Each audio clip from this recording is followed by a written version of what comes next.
Would you do the world a favor and be you? Because everybody else is already taken. Do the world a favor and be you. The world needs you, or God wouldn't have made you. If God wanted me to be somebody else, I wouldn't be here. I would be them. Stop trying to be somebody else. Stop letting the culture define what's beautiful. God says you're beautiful. Have you listened to God's voice in Psalms 139, 13, and 14? That when you were in your mother's womb, you were wonderfully and fearfully made? Have you looked in the mirror and said, I'm wonderfully and fearfully made because God says? Or have you looked at TV images? Have you looked at magazine covers and said, oh, I'm ugly because I don't look like them? And God is going, precious child, you are beautiful to me. Too many people go around feeling wrong on the inside.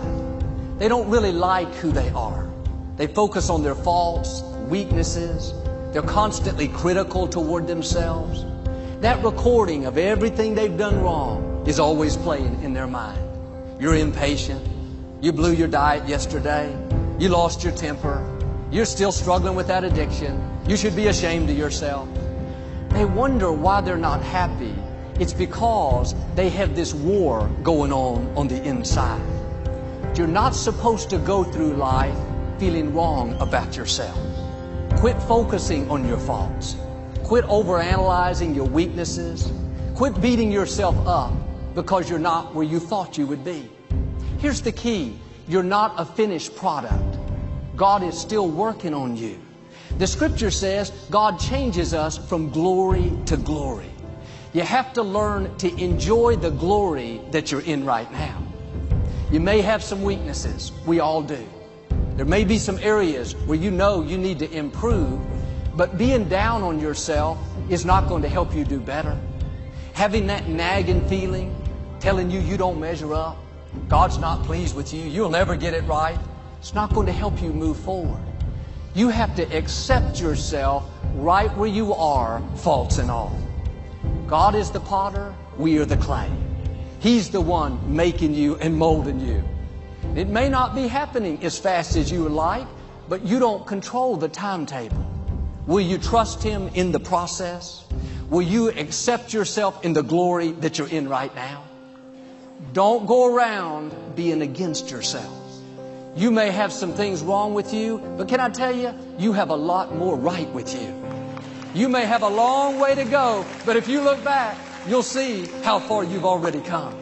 Keep your flaws in perspective. Every person has something they're dealing with. When you are for yourself, you are in agreement with God.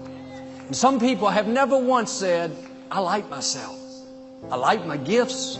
I like my personality. I like my looks. I'm happy with who God made me to be.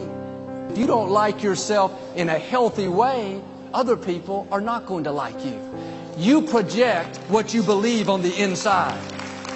If you feel wrong about yourself, you project inferiority, unfriendliness, discontentment. I'm asking you to feel good about who you are. You may not be where you want to be, but you're on the way. God is changing you from glory to glory. Start enjoying the glory that you're in right now. You may have some weaknesses. We all do. Don't you dare go through life against yourself. God is saying today, you are my beloved son, my beloved daughter, in whom I am well pleased. Now do your part. Start putting on the breastplate of God's approval each morning. If you'll do this, I believe and declare every chain that's holding you back is being broken. God is going to keep making you and molding you. You're going to come up higher, overcome those obstacles, and become everything He's created you to be.